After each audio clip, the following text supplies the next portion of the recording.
They look just like everyone else, calm, polished, even charming, especially charming. They don't knock down the door. They don't arrive with chaos. They arrive with understanding. They mirror your words. They echo your laughter. They remember the things others forget. And for a moment, you believe you've been seen, not watched. Seen. You meet someone, and they feel familiar, safe, aligned with everything you've ever wanted, your favorite films, your childhood fears, your pace, your pauses, your pain. It all clicks too easily. But what feels like fate is often just strategy. You think it's chemistry, but it's calculation. He doesn't just listen, he scans. Every vulnerable truth you offer becomes an entry point. Every small story, an opportunity. Every weakness, an opening. And when he smiles, he's not smiling with you. He's smiling at how well the mask is working. This is not love. This is reconnaissance. And this is how it begins. Not with pressure, not with aggression, but with admiration, precision, and silence. They give you what no one else did, and they take what no one else could. Your trust, your center, your reality. Psychopaths don't seduce with chaos. They seduce with design. They are masters of emotional mimicry. They've studied the shape of your heart, not to hold it, but to disarm it. You'll think it's intimacy, but it's data collection. You'll feel understood, but you're being profiled. You'll think this is destiny, but you're already being written into a script you never agreed to. At first, it feels like warmth, like alignment, like finally, someone gets you. But that's the trick. They reflect your soul so you'll lower your shield. And just when you start to feel safe, when you open the door just a little wider, their energy changes. You say something honest. They go quiet. You ask a question. They grow cold. You say no, and the mask slips.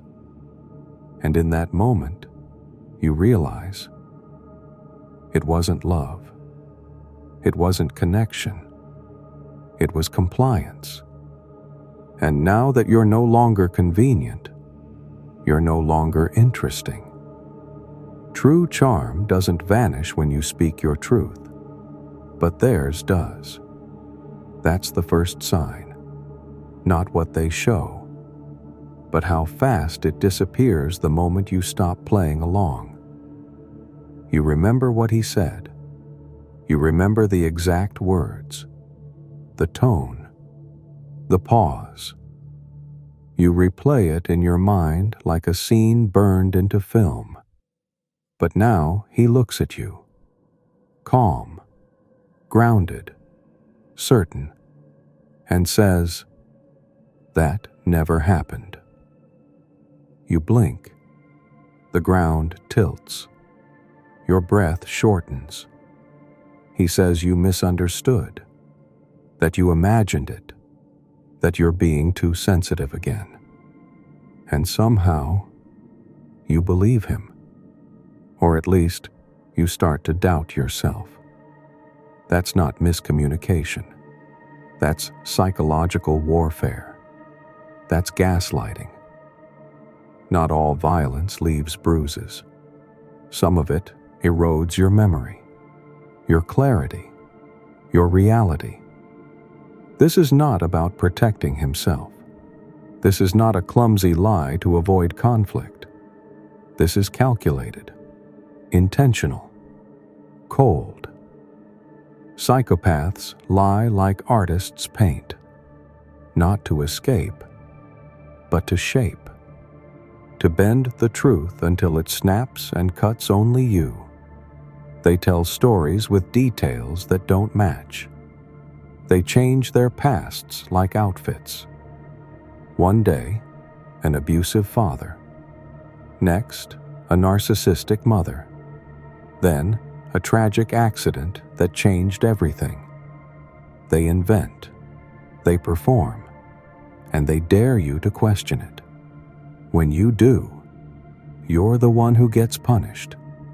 They flare up, play victim, make you feel like a villain for daring to notice the cracks. And slowly, you stop asking. You stop confronting. You begin to doubt what you feel, what you remember, what you know. This is not confusion. This is design. Because when your memory is foggy, they can rewrite the story. They can become the hero, the wounded one, the only one who understands you. And all the while, they isolate you from your friends, from your voice, from your truth. They'll whisper that someone's talking behind your back, that your best friend doesn't trust you, that only they see the real you. And you believe it, because it comes wrapped in concern. But what it really is triangulation, one of the most powerful tools in emotional control. They divide, so they can conquer. And once you've burned the bridges to others, they become your only shore. This isn't just lying, it's engineering confusion. It's strategic disorientation, and while you spiral, they stay still, calm, collected, untouched, because chaos makes you easier to manage. And your guilt, your silence, that's how they win. Jung said, "People will do anything, no matter how absurd, to avoid facing their own souls."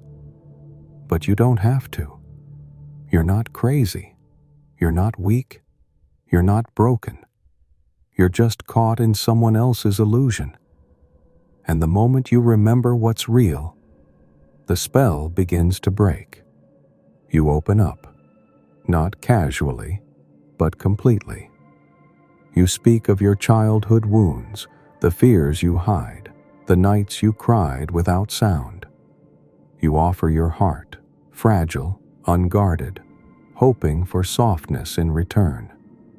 But all you get is a pause, a perfectly timed nod, a well-phrased response that somehow makes you feel even more alone.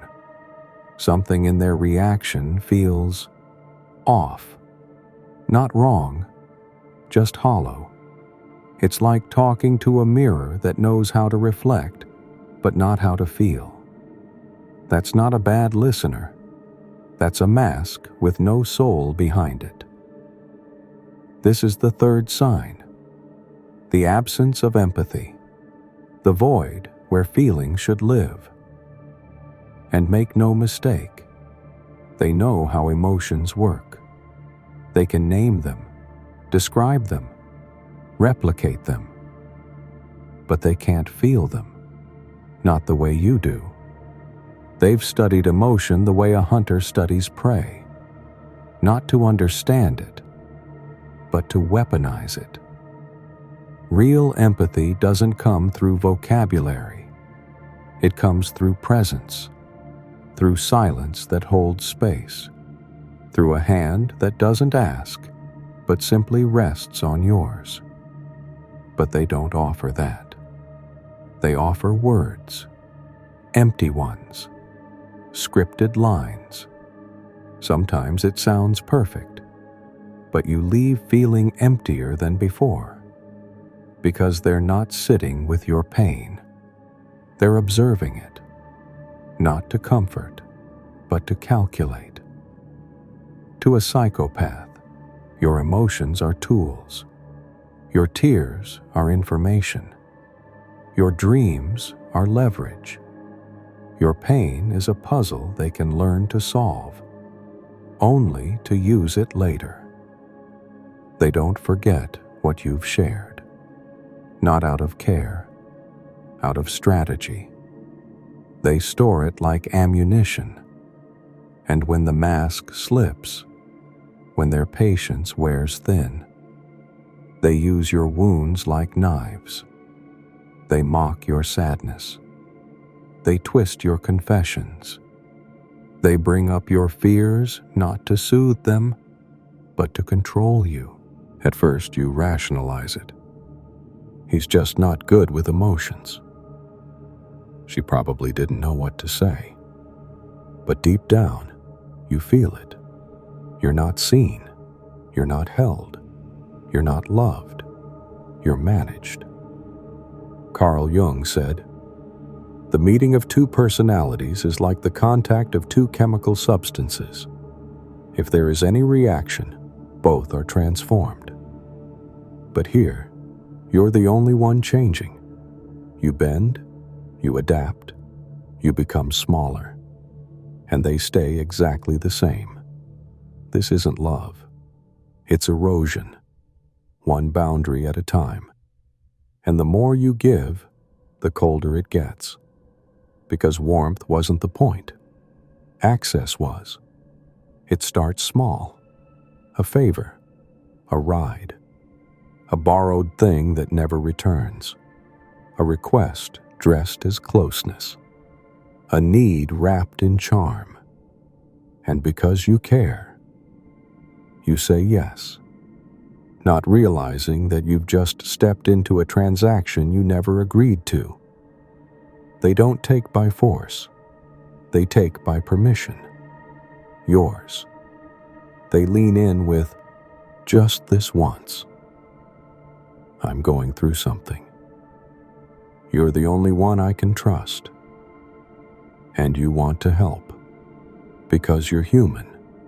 Because you believe in compassion. Because you think love means support. But what you're giving is not received as love.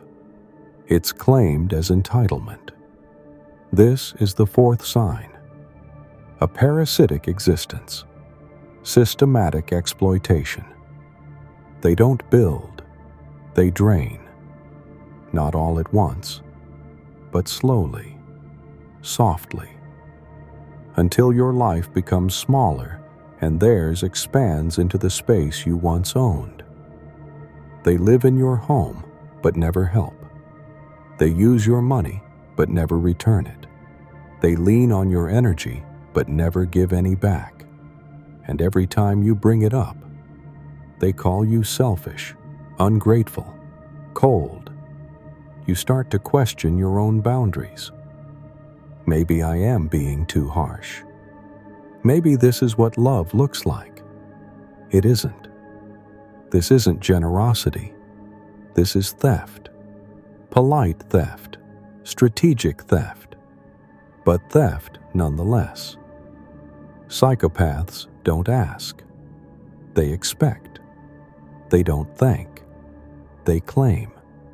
Because in their mind, you exist to serve. Your resources, your time, your body, your stability. And the moment you stop giving, the moment you start asking, the moment you say no, they vanish. Or worse, they punish. Suddenly, you're the villain. You've changed. You're difficult. You're not the person they fell in love with. Of course not. You're no longer useful. Carl Jung said, "People will do anything, no matter how absurd, to avoid facing their own souls. And so they take. Not just what you offer, but what you are. They don't just leave you broke. They leave you empty, doubting your worth, blaming yourself. But let me tell you something that matters. You are not the problem. You are the source. And that's why they came. You don't owe anyone your energy. You don't exist to carry the weight of someone who only knows how to consume. Start asking, Who adds peace to my life? And who just drains it quietly? The answer will hurt. But the truth always does before it sets you free. There are people who walk into your life like a wildfire. They don't knock. They crash through. At first, it feels exciting. They have stories, plans, passion that burns through routine. But stay long enough, and you'll start to see the ash. This is the fifth sign: impulsivity and chronic irresponsibility. Their life is always in chaos, but it's never their fault. Their past, all betrayal. Their boss, always toxic. Their ex, always crazy. And somehow, every broken bridge has their footprints on it, but never their name. You try to help. You organize, support, carry. You clean up after their messes as if they're your own. But no matter how much you give, nothing changes. Because change was never their goal, only escape. Psychopaths are allergic to stability, to routine, to quiet. They crave stimulation. They need the high, the new thrill, the next project, the next lover, the next fire. And when the fire burns too hot, they vanish, not to reflect, not to repair, but to find a new spark elsewhere. And when consequences come knocking, they pass the blame to you, to time, to fate. They say you didn't believe in them. You weren't patient enough. You should have known they were struggling. And you, being who you are, believe it. You start to apologize for the damage they caused. That's not love. That's a trap. They don't grow. They don't pause. They don't ask, "What have I done?" They rewrite. Every mistake becomes your failure. Every broken promise becomes your lack of support. And every time you try to talk, they vanish, explode, or charm their way out. Carl Jung wrote, "The most dangerous things are not the demons we face outside, but the ones we refuse to confront within." And they refuse, always. That's why they stay impulsive. That's why they never settle. Because settling would mean accountability. And accountability requires a soul they don't want to face. So what do? You stop trying to save someone who was never drowning. You stop setting yourself on fire to keep them warm. You stop confusing instability with passion, trauma with love, damage with depth. You see the pattern, and you break it. Not because it's easy, but because if you don't, you'll lose yourself completely. This is not your chaos. This is not your responsibility. This is not your storm. Step out of it, now, before it becomes your sky. You don't need more chances. You don't need more proof. You don't need one final disaster to finally walk away. You just need the courage to listen to the quiet voice inside you that already knows. This is not love. It never was.